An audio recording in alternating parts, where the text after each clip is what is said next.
মা গো, আল্লাহ রাস্তা কটা ভিক্ষা দেন। ও তো রুবেল, আমার সাবেক স্বামী। এই তুমি আমার কি বলছিলে? হ্যাঁ, তুমি আমাকে বলছিলে না যে আমাকে বিয়ে করে বাসায় একবার ওকে বের করে দিবা? এখনো দাঁড়ায় আছো কেন? ওকে ঘাড় ধরে বাসা থেকে বের করে দাও। এই মেয়েগুলো কি বলতেছে রুবেল?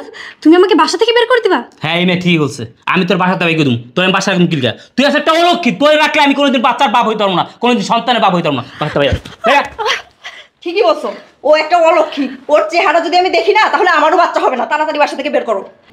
ওর এই অবস্থা কেন? ওর এত টাকা পয়সা জায়গা সম্পত্তি থাকার পর ও কেন ভিক্ষা করছে? কি হলো মা, কটা ভিক্ষা দেও না। হ্যাঁ দিচ্ছি। মা গো, আমার না অনেক ক্ষুধা লাগছে, আমার করে খাওয়ান দিবেন? ঠিক আছে, খাবার দিচ্ছি। হ্যাঁ, আমার করে খাওয়ান দেন। আজকে সারাদিন আমি না খাওয়া, আমার অনেক ক্ষুধা লাগছে। এই যে দেখতেছো, এইটাই আমার বাড়ি। আসছো তুমি? বউসা যেই মেয়েকে? বউসহ যে মেয়েকে তুমি বুঝতেছো না দেখা, ও আমার বউ, ওরে আমি বিয়ে করছি। বিয়ে করছো মানে? তোমার বউ মানে কি বলতেছো তুমি? এগুলো তোমার মাথা ঠিক আছে? আমি তোমার বউ, ঘরে থাকতে তুমি আমার বিয়ে করছো মানে কি? তো তুমি আমার বউ ঘরে থাকতেও কি হয়েছে? হ্যাঁ, তোমার কি আমি মাতলে নাচবো নাকি? তোমার বিয়ে করে আমি কি পাইছি? বিয়ে করছি 5 বছর, ওর মধ্যে আমি বাপ ডাক শুনতে পারলাম না। বিয়ে করছি 5 বছর, একটা বাচ্চা দিতে পারলাম না, তো আমি কি করবো? এই জন্য ওর বিয়ে করে নিয়ে আসছি। বিয়ে করছি মাত্র 5 বছর হইছে।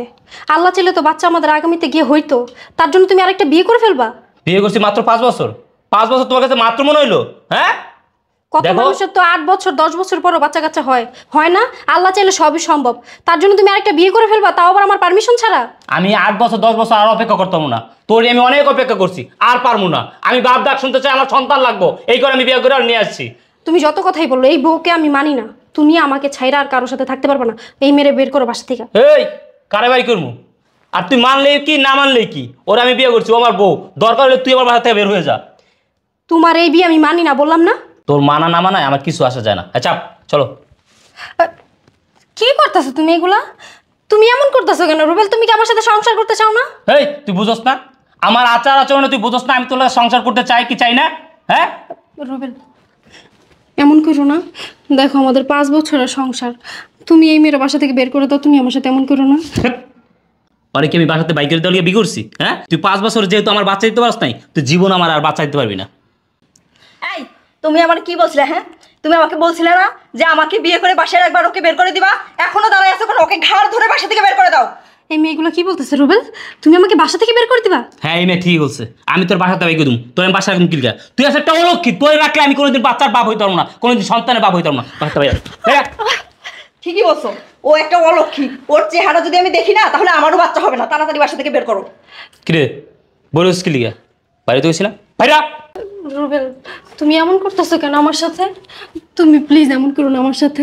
এই তুমি বিয়ে করছো, আমি মাইনা নিব, আমার কোনো সমস্যা নেই। ও এই বাসা থাকুক, তুমি আমার বাসা থেকে বের করো না রুবেল। পাসার পাসার, তুমি আমার সাথে এমন করো না রুবেল। পাসার। শোনো, ওর সাথে এত কথা বলার দরকার নেই। ও একাই বাসা থেকে বের হয়ে যাবে। এই তোরা যেন দেখি তুই বাসা থেকে বের হয়ে গেছিস, ঠিক আছে? এই আসো তুমি, রুবেল আসো।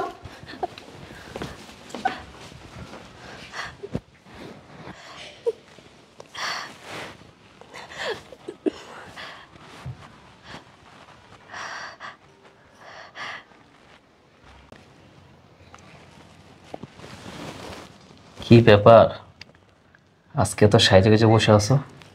আরে আমি আর কার জন্য সাজবো বলো? তোমার জন্যই সেজেছি। তাই? হুম। সত্যি? হ্যাঁ। তোমাকে না অনেক সুন্দর লাগতেছে। Thank you. চলো। আরে দাঁড়াও, কি হয়েছে? শোনো একটা কথা বলি। তোমার না এই সম্পত্তি সবকিছু আমার নামে লিখে দেওয়ার কথা ছিল, তুমি তো দাও নাই। হ্যাঁ, লিখে দেওয়ার কথা ছিল, দিব তো। কবে দিবা বলো তো? সময় হোক, লিখে দিব। না না, আমাকে এখনই দিতে হবে। আরে কি বলতেছো, এখন দিব কি করে? লিখে দেওয়ার তো একটা সময় প্রয়োজন, কাগজপত্র রেডি করে দেবো তারপর তো। আরে তোমার কাগজপত্র নিয়ে কোনো চিন্তা করা লাগবে না, কাগজপত্র আমার কাছে আছে। দাঁড়াও, তুমি এখানে দাঁড়াও, আমি দিচ্ছি। কি বলো, তুমি কাগজপত্র রেডি করে ফেলছো? হ্যাঁ, এই যে এই যে দেখো, এইখানে শুধু তুমি একটা সাইন করে দেবে, তাহলেই হবে। এই যে এইখানে শুধু তুমি এখানে একটা সাইন করে দেবে। আরে জান, তুমি তো জানোই আমি তোমাকে কতটা ভালোবাসি, আর তুমিও আমাকে ভালোবাসো। আর তুমি আমার জন্য একটা সিগনেচার করতে পারবে না? বাবা, তুমি কাগজপত্র সব রেডি করে ফেলছো? আরে হ্যাঁ, তোমার কষ্ট হবে, আমি কি তোমার কষ্ট দেখতে পারবো বলো? ধরো, একটা সাইন করে দাও প্লিজ। হ্যাঁ, আমি তোমার অনেক ভালোবাসি, তোমার জন্য আমি সব কিছু করতে পারি। ঠিক আছে, এত কিছু করতে হবে না, শুধু একটা সাইন করো। ঠিক আছে, থ্যাংক ইউ, অনেক ধন্যবাদ। দাও এটা, দেখে দিই। এবার তো হলো, চলো। আচ্ছা, ঠিক আছে।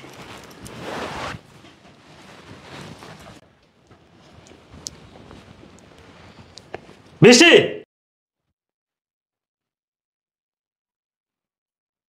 কি হয়েছে? বৃষ্টি, তোমার এত বড় সাহস! হ্যাঁ, তুমি আমার বেডরুমে একটা পরপুরুষ নিয়ে নষ্টামি করতেছো? আরে, এটা তো একদম নর্মাল ব্যাপার, এত অবাক হচ্ছ কেন তুমি? আর আমি তো ওকে অনেক ভালোবাসি, তাই আর কি ওর সাথে একটু শুয়ে মজা করছিলাম। কি বললা? আমি অবাক হব না? আর ওকে তুমি ভালোবাসো মানে? এই, তুমি আমার স্ত্রী, আমি তোমাকে বিয়ে করছি। আরে, তুমি এমন বিহেভ করছো কেন? তুমি আমার স্বামী, তাতে কি হয়েছে? স্বামী থাকলে কি বয়ফ্রেন্ড থাকতে পারে না? তুই এখন নেই মুহূর্তে আমার বাসা থেকে বের হয়ে যাবি। আমি তোর মতো চরিত্রহীন নারীর সাথে সংসার করবো না। কি বলে তুমি?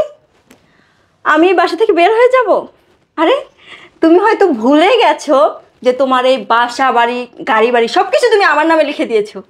আর তুমি আমাকে বলছো বাসা থেকে বের হয়ে যেতে? যদি তোমার আমাকে ভালো না লাগে না, তুমি আমার বাসা থেকে বের হয়ে যাও। আর একটা কথাও তুমি বলবে না।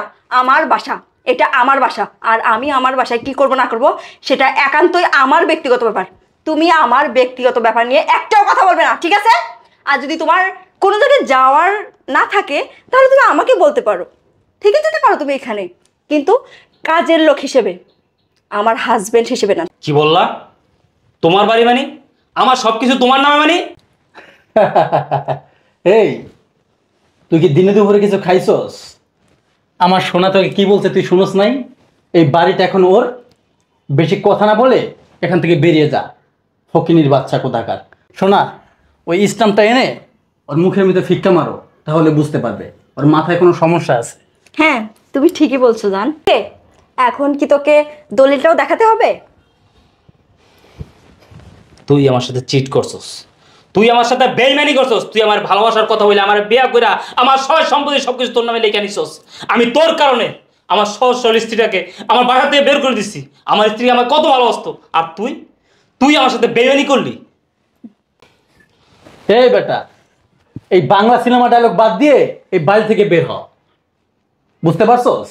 বেশি কথা বলবি, কান নিচে একটা থাপ্পড় মাইরা একদম ঘুরে ফেলামু। বেরা। আমি তোদেরকে দেখে নিব, আমি তোদেরকে দেখে নিব। দেখবি? দেখ। দেখ, যা। ছি, ফকিনীর বাচ্চা।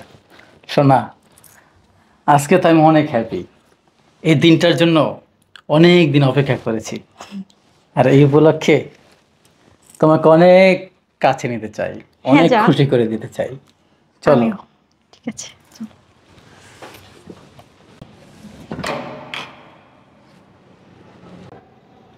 মা গো, আল্লাহ রাস্তা কটা ভিক্ষা দেন। ও তো রুবেল, আমার সাবেক স্বামী। ওর এই অবস্থা কেন? ওর এত টাকা পয়সা জায়গা সম্পত্তি থাকার পর ও কেন ভিক্ষা করছে? কি হলো মা, কটা ভিক্ষা দেও না? হ্যাঁ, দিচ্ছি। মা গো, আমার না অনেক ক্ষুধা লাগছে, আমার করে খাওয়ান দিবেন? ঠিক আছে, খাবার দিচ্ছি, কিন্তু আপনি আমাকে বারবার মা বলে ডাকবেন না। হ্যাঁ, আমার করে খাওয়ান দেন। আজকে সারাদিন আমি না খাওয়া, আমার অনেক ক্ষুধা লাগছে। আচ্ছা, ঠিক আছে, আপনি ভিতরে আসুন।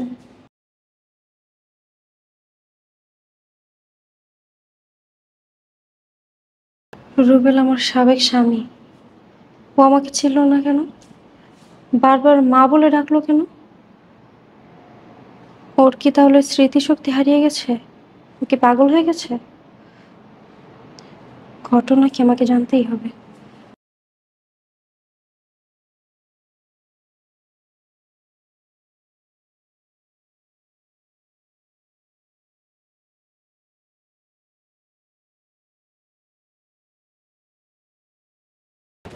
আরে তুমি নিচে বসছো কেন, উপরে বসো। না আমি এইখানে ঠিক আছে। বসো না, উপরে বসো। না না বসো, ওঠো, এখানে বসো। আচ্ছা, একটা কথা বলবা? তোমার এই অবস্থা কেন? তুমি মানে মানুষের কাছে গিয়ে গিয়ে ভিক্ষা চাও, এই অবস্থা কি করে হলো তোমার?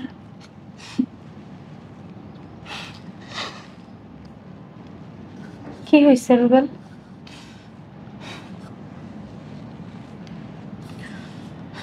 বলো আমাকে। আসলে ম্যাডাম, সবই আমার কপাল, সব আমার পাপের ফল। একসময় টাকা পয়সা ধন সম্পত্তি সবই ছিল, আমার বউ ছিল, সংসার ছিল, কিন্তু এখন না কিছু নাই। আমি রাস্তার ফকির, আমি পাগল। জানেন ম্যাডাম, আমার বউ ছিল, আমার সংসার ছিল, আমার বউয়ের বাচ্চা হয় না দেখে আমি আর একটা বিয়ে করে আমার ওই বউরে আমি বাড়াতে বাই করে দিছি। আমার ওই বউ আমার খুব ভালোবাসতো, কিন্তু আমার ওই দ্বিতীয় বউয়ের কথা শুনে আমার বউরে আমি বাড়াতে বাই করে দিছি। তারপর আমার ওই দ্বিতীয় বউ ওর বয়ফ্রেন্ডের লাগে হাত মিলায়া আমার টাকা পয়সা সয় সম্পত্তি সব কিছু ওর নামে কইরা আমার বাসাতে বাই করে দিছে। এখন আমার কিছু নাই, আমি রাস্তার ফকির, পাগল। আমি আমি না কিছু মনে রাখতে পারি না, কারো চিনতেও পারি না। কি ব্যাপার ভাবনা, তুমি একজন ভিখারিকে বাসায় ঢুকে তার পাশে বসে আছো কেন? আসলে ও অনেক ক্ষুধার্ত, সেজন্য। ক্ষুধার্ত তো বাইরে বসে খাবার দিতে পারতে, আবার ঘরে এনে আবার সোফায় বসে রেখেছো। আসলে এই ভিখারি আর বাকি ভিখারিদের মধ্যে অনেক পার্থক্য আছে। পার্থক্য? কিসের পার্থক্য? তুমি এমন ভাবে কথা বলছো যেন এই ভিখারি তোমার আত্মীয় স্বজন হয়। এই ভিখারি, এই ওঠ, ওঠ বলছি। সোফায় বসে আছিস কিসের জন্য? ওঠ আর বাসা থেকে বের হ, বের হ। আরে তুমি এমন করো না, ওর সাথে দাঁড়াও, তুমি এখানে দাঁড়াও। শ্রাবণ, তুমি ওর সাথে এমন করো না। এই তোমার ভিক্ষুকের জন্য এত মায়া লাগে, তাকে টাকা দিতে মন চায়, খেতে দিতে মন চায়, গেটের বাইরে দাও না, ঘরের ভিতর কেন নিয়ে আসছো? আসলে ও ও ভিখারি হইলেও এক সময় অনেক টাকা পয়সার মালিক ছিল। ও আমার পরিচিত। পরিচিত? কেমন পরিচিত? তোমাকে তো আমি আমার সাবেক স্বামীর কথা বলছিলামই। হ্যাঁ তুমি বলেছিলে। আমার সাবেক স্বামী অনেক ধন সম্পত্তির মালিক ছিল। ও আমার সাথে কি কি করছে সবই তো তুমি জানো। হ্যাঁ আমি তো সবই জানি, তুমি আমাকে সবকিছু বলেছো। ওই আমার সাবেক স্বামী রুবেল। কি? ও তোমার সাবেক স্বামী? কিন্তু এর এই অবস্থা কেন? এ কেন ভিক্ষা করছে রাস্তায় রাস্তায়? তুমি আমাকে চিনতে পারো নাই? আমি ভাবনা, তোমার প্রথম ওয়াইফ, যাকে তুমি ঘাড় ধাক্কা দিয়ে তোমার বাসা থেকে বের করে দিছিলে। ভাবনা, তুমি? ভাবনা দেখো, ভাগ্যের কি নির্মম পরিহাস। একদিন আমি তোমার আমার বাড়ির থেকে ঘাড় ধাক্কা দিয়ে বাই করে দিছিলাম, আর আজকে আজকে আমার তোমার বাড়িতে ভিক্ষা করতে আইতে হইলো। ভাবনা, তুমি আমার মাফ করে দাও। ভাবনা, আমি তোমার সাথে অনেক অন্যায় করছি, জুলুম করছি, আমি তোর অনেক খুঁজছি, কোথাও পাইনি। ভাবনা, তুমি আমার মাফ করে দাও। উঠো, উঠো। তুমি আমার কাছে মাফ চেয়ে নিজের ছোট করো না। যা হইছে তা আমাদের ভাগ্যে ছিল, হয়ে গেছে। না না, ভাগ্য না, সব আমার পাপের ফল। এক সময় আমি তোমার সাথে খুব অন্যায় করছি, তোমার সাথে খুব জুলুম করছি। এই কারণে আজকে আমাকে রাস্তা রাস্তায় ঘুরতে হইতেছে। পাগল হয়ে রাস্তায় ঘুরি, মানুষের কাছে ভিক্ষা চেয়ে খাই। এখন আর এইসব কথা বলে লাভ কি? আমার বাচ্চা হয় না দেখে তুমি আমাকে বাসা থেকে ঘাড় ধাক্কা দিয়ে বের করে দিছিলা। আমি তোমাকে কত ভালোবাসতাম। আমি তোমাকে বারবার করে বলছিলাম, আল্লাহ চাইলে সবই সম্ভব, আল্লাহ চাইলে আমাদের আগামীতে বাচ্চা হবে। কিন্তু তুমি আমার কথা বিশ্বাস করো নি, তুমি আরেকটা বিয়ে করে নিয়ে আসছো। আসলে তুমি তো আমাকে কখনো ভালোই বাসোনি। যে মেয়েটাকে বিয়ে করে নিয়ে আসছো ওরই ভালোবাসতা, আর সেজন্য ওর বিয়ে করে নিয়ে আসছো। আর ওর কথায় আমাকে বাসা থেকে ঘাড় ধাক্কা দিয়ে বের করে দিছো। তোমার বাসা থেকে বের হয়ে আসার পর আমার আব্বা মা আমাকে আবার বিয়ে দিয়ে দিছে। ও আমার স্বামী, আমার 2 বছরের একটা বাচ্চাও আছে। আমরা অনেক ভালো আছি, সুখে শান্তিতে আছি। যা হয় ভালোর জন্যই হয়।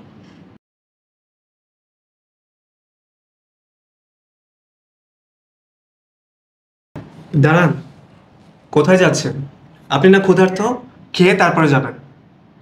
না না, এখন আর এই খাবার আমার গলা দেওয়া নামবো না। আরে বাবা, আপনি আমার বাসার অতিথি, আপনাকে না খাইয়ে আমি যেতে দেবো না তো। এক কাজ করুন, আপনি ফ্রেশ হয়ে নিন আর এইসব পোশাক আশাক চেঞ্জ করুন। ওনাকে নিয়ে ভিতরে চলো ভাবনা। আসুন আসুন।